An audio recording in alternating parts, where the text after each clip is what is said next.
अकेले देवताओं में अकेले नारद ऐसे बंधुओं जिन्हें राक्षसों ने भी पूजा।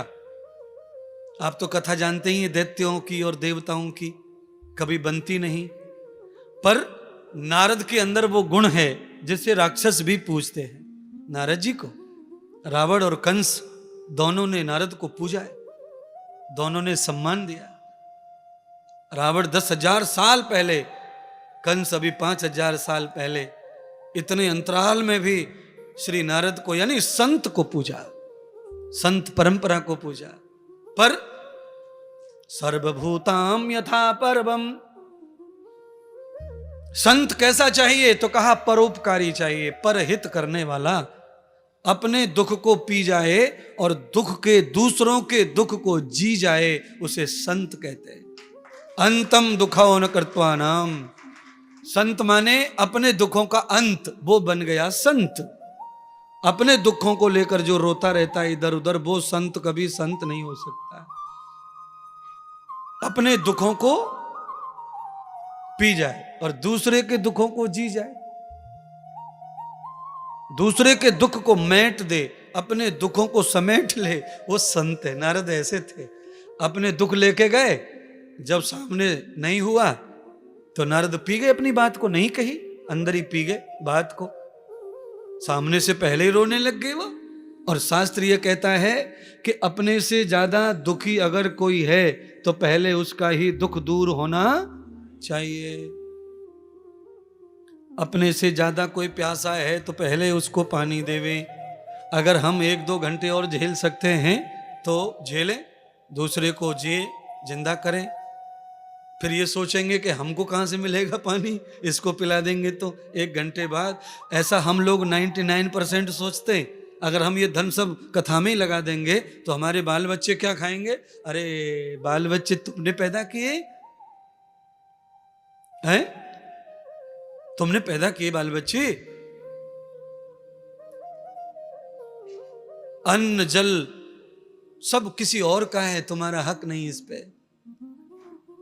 दाने दाने पे लिखा है हाँ, और तुम अभी मर के देख लो, बच्चा जिंदा रहेगा, गारंटी है मेरी।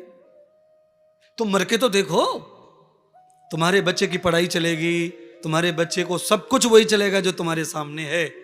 तुम खाली एक बार मर के परीक्षा ले लो अपनी, कैसे होगा? सब पैसा हम कथा में ही लगा देंगे, सब पैसा ऐसा कर देंगे तो घर कैसे चलेंगे? ऐसे लोग घर में सवाल करते हैं। इसका मतलब ये नहीं कि तुम मेरी कथा करवाओ, मैं इसीलिए कह रहा हूं ना। ऐसा सवाल करने का मतलब है अहंकार, अज्ञान, भगवान बनना। अरे तुम भगवान हो, कल की पड़ी है तुमको। कहीं नाराज हो जाएंगे कृष्ण, परम धर्मात्मा युधिष्ठिर से नाराज हो गए थे कृष्ण। खाली कृष्ण ने थोड़ा कह दिया था कि हे केशव, ये दान कल कर दूंगा, मैं थक गया हूं। भगवान रूठ गए। अरे युधिष्ठिर, तू भगवान हो गया? भगवान, तुझे क्या जरूरत है मेरी? तू तो त्रिकालदर्शी है, तुझे तो पता है अपने बारे में, तू कल तक जिंदा ही रहेगा, कल कर दूंगा। इसीलिए कल की फिक्र नहीं, पर आज खाके सो जाए ये भी मत आलस्य पैदा करो। चिंतन, सोच, नियोजन सालों का करो, महीनों का करो, वर्षों का करो। 100 साल के नियोजन से आश्रम बनाया हमने, 100 साल चले वो मटेरियल लगाया है। ये नियोजन है, इसको नियोजन बोलते हैं। ये तृष्णा नहीं है, ये इच्छा भी नहीं है, क्योंकि हम तो घंटी बजा बजा के काम कर रहे हैं। हम तो सबको बता रहे हैं, हम तो सबको कह रहे हैं कि हम तो थोड़े दिन में ध्यान भजन करने जाएंगे, ध्यान भजन। तो सवाल ही नहीं, हमारा तो सवाल ही नहीं है कि हम तृष्णा में ये काम कर रहे हैं, कि हम तृष्णा में पैसे मांग रहे हैं, कि पैसा कर रहे हैं।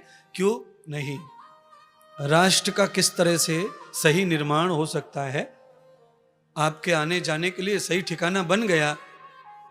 आप आंख बंद करके जब आएंगे, चाबी मिलेगी, रखवाली कोई करेगा, पीछे से धोएगा, पहुंचेगा, रखवाली करेगा, वो इसका मालिक बनेगा। जो रखवाली ठीक ठाक नहीं करेगा उसको यहां कुछ नहीं मिलेगा। ये सबका है, इसका कोई भी एक मालिक हो सकता। ये कोई गृहस्थ आश्रम नहीं है ना, ये गृहस्थियों का नहीं है, ये साधु का आश्रम है। और साधु का आश्रम सर्वत्र होता है, सबका होता है। प्लॉट भले ही सबके अलग अलग होंगे, पर वृंदावन सबका है, इस पे किसी की हुकूमत अकेले की चलने वाली नहीं है।